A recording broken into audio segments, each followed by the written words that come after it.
시청자 여러분 안녕하십니까? VOA 뉴스투데이 시작합니다. 최근 미국 민주당 내 일부 의원들이 종전선언을 촉구하고 인도적 지원 관련 규정을 수정하라는 내용의 서한을 조 바이든 대통령에게 보냈습니다. 미국 국무부는 이에 대해 북한과의 외교에 전념하고 있으며 대북 인도적 지원 노력도 기울이고 있다면서 외교에 나서야 할 대상은 북한이라는 점을 분명히 했습니다. 첫 소식 함지하 기자가 보도합니다. 미국 국무부 대변인실 관계자는 미국 하원 의원 435명 가운데 민주당 소속 의원 23명이 조 바이든 대통령과 토니 블링컨 국무장관 등에게 종전선언 촉구 서한을 보낸 것과 관련해 미국은 북한과의 대화와 외교를 통한 한반도의 항구적 평화 달성을 위해 계속 전념하고 있다고 말했습니다. 국무부 대변인실 관계자는 9일 관련 사안에 대한 입장을 묻는 VOA의 질문에 한국 정부가 추진하는 종전선언 구상에 대한 지지 여부를 밝히지 않고 대신 북한과의 외교에 집중하고 있다는 기존 입장을 밝힌 겁니다. 국무부 관계자는 이어 이런 관점에서 우리는 가시적인 진전을 이루기 위해 잘 조율되고 실용적인 접근법의 일환으로 북한과의 관여를 계속 모색할 것이라며 이는 미국과 우리의 동맹, 우리의 해외 주둔 군대의 안보를 증진시킬 것이라고 설명했습니다. 또 북한에 대해 어떤 적대적인 의도도 없고 전제 조건 없이 만날 준비가 돼 있다는 기존 입장을 거듭 확인하면서 우리는 북한이 우리의 접촉에 긍정적으로 반응하길 바란다고 강조했습니다. 이어 우리는 북한과 어떻게 최선으로 관여할 수 있을지를 놓고 계속해서 한국, 일본, 그리고 다른 동맹과 파트너들과 긴밀히 협의하고 있다고 밝혔습니다. 앞서 민주당 하원 의원 23명은 8일 바이든 대통령과 토니 블링컨 국무장관에게 한국전쟁 종전선언을 촉구하는 서한을 보냈습니다. 이들 의원들은 서한에서 북한과 한국, 미국 간의 전쟁 상태를 공식적으로 종식시키는 건 북한에 대한 양보가 아니라 오히려 미국과 동맹국 모두의 국익에 기여하는 평화를 향한 중요한 단계라며 적극적인 외교 관계를 우선시할 것을 지적했습니다. 하지만 국무부는 이날 VOA에 이미 미국은 북한에 손을 내밀었으며 외교에 나설 대상은 미국이 아니라 북한이란 점을 명확히 한 겁니다. 이런 가운데 민주당의 에드워드 마키 상원의원과 앤디 레빈 하원의원이 비정부 기구들의 대북 인도주의 지원에 대한 규정 완화를 촉구하는 서한을 바이든 대통령에게 보냈습니다. 이들 의원들은 서한을 통해 비정부 기구들의 대북 인도 지원과 관련된 제재 규정을 수정하고 인도적 목적 방문을 위한 특별 승인 여권 요청에도 신속하게 응답할 것을 관련 부처에 지시해 줄 것을 촉구했습니다. 국무부는 이에 대해 북한처럼 우리와 의견이 다른 정부에 대해서도 우리는 주민들의 고통을 줄이기 위해 최선을 다해야 한다는 기존 입장을 다시 밝혔습니다. 또 우리는 북한이 인도적 지원을 수용하길 바라는 상황 속에서 인도적 차원의 중요한 지원을 목표로 하는 국제사회 노력을 계속 지원한다면서 유엔 안보리 대북제재위원회의 인도주의 기구들에 대한 제재 면제 승인을 신속히 하도록 조치를 취한 사실을 사례로 제시했습니다. 국무부 관계자는 이어 신종 코로나 바이러스에 북한 주민들이 취약하다는 점을 여전히 우려하고 있다면서 미국 정부는 북한 내 코로나 확산에 대응하고 억제하기 위해 합법적인 지원에 대한 승인을 계속 촉진하고 있다고 말했습니다. VOA 뉴스 함지하입니다. 유엔 안보리 대북제재 결의 위반 감시와 정찰 활동을 위해 일본에 파견돼 활동 중인 독일 해군이 북한의 대북제재 위반 활동 감시가 이번 파견에서 가장 중요한 임무라고 강조했습니다. 독일 해군의 프리깃 구축함으로 지난 5일 일본에 입항한 바이에른호의 틸로 칼스키 함장은 9일 일본 언론과의 기자회견에서 이같이 밝히고 대북제재 결의에 위배되는 활동이 해상에서 벌어지지 않도록 철저히 정찰 활동을 펼쳐나갈 것이라고 말했습니다.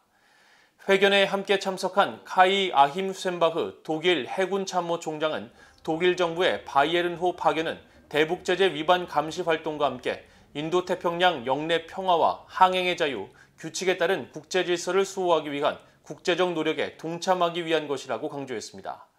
그러면서 독일은 인도태평양 영내 국가들과 국방, 안보 분야 협력을 더욱 확대해 나가기를 희망하며 특히 미국, 일본, 한국 등을 매우 중요한 파트너 국가로 인식하고 협력의 틀을 넓혀나갈 예정이라고 밝혔습니다.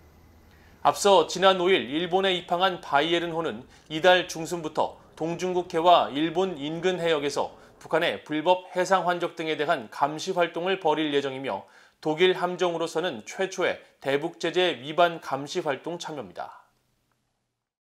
유엔과 국제사회가 북한 지도부에 넬슨 만델라 규칙으로 불리는 수감자 처우에 관한 최소한의 유엔 기준 규칙 준수를 강조하고 있습니다.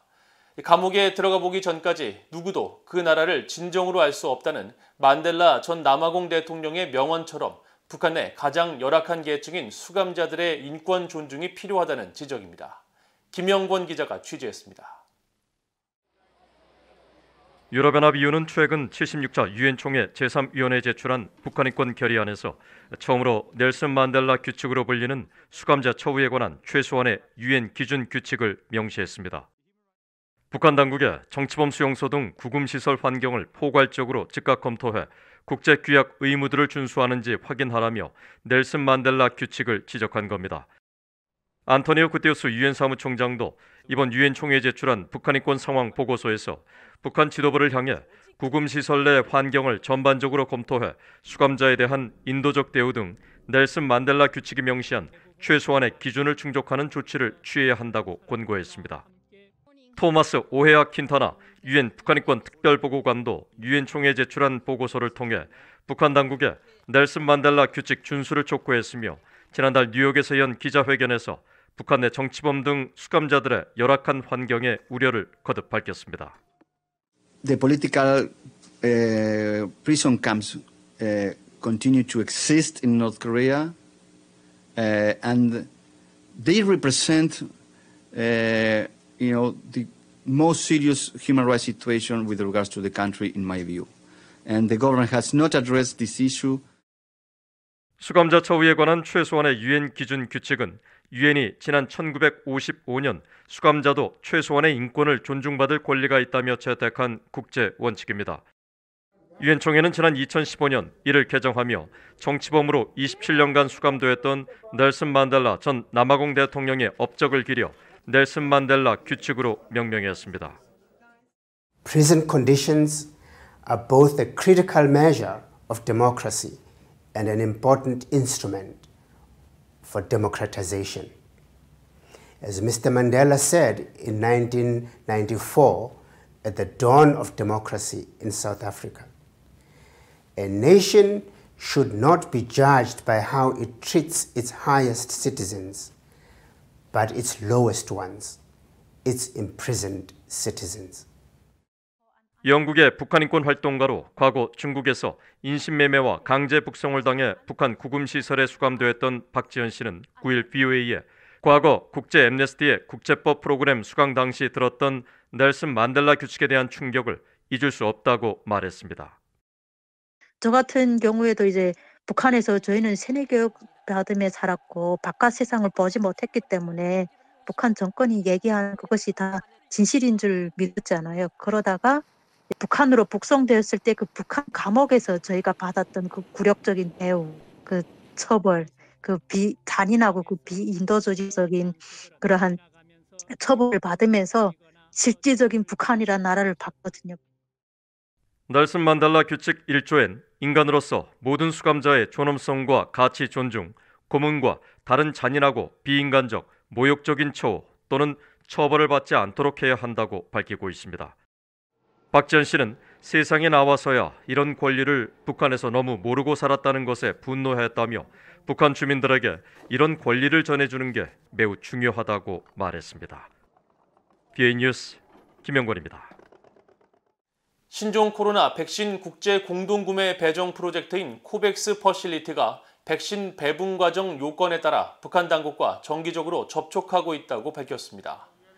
코백스 퍼실리티 대변인은 9일 북한이 배정받은 코로나 백신 일부를 다른 나라로 재배정할 것을 권고한 이후 추가 진행 상황을 묻는 VOA의 질문에 코백스 파트너들이 신종 코로나 바이러스 접종 지원과 관련해 북한과 계속 협력하고 있다면서 이같이 답했습니다. 에드윈 살바도르 세계보건기구 WHO 평양 사무소장도 이날 현재 WHO는 북한이 코백스로부터 코로나 백신을 지원받기 위해 필요한 남아있는 기술적 요건을 완료할 수 있도록 당국과 협력하고 있다고 밝혔습니다. 한편 북한은 WHO에 지난달 28일까지 북한 주민 총 44,133명이 신종 코로나 바이러스 검진을 받았고 여전히 확진자는 없다고 주장했으며 지난달 22일부터 28일까지 신규 검진을 받은 주민은 669명으로 이 가운데 571명이 의료 종사자였다고 보고했습니다. 북한 김정은 국무위원장의 집권 기간 동안 북한 당국은 시장 활동을 제도화하면서 당국과의 정치적 통제를 강화하는 정치 경제 모델을 추구해왔다고 시나 크라이튼스 텍사스 주립 오스틴대 교수와 벤자민 실버스타인 스팀슨 센터 연구원이 평가했습니다. 이들은 미국 버클리대 학술지 아시안 서베이에 실릴 예정인 논문에서 북한이 시장 레닌주의나 당국가 자본주의를 펼쳐왔으며 이것은 시진핑 주석 집권하에 중국이나 현대 베트남과 비슷한 성격이라고 진단했습니다.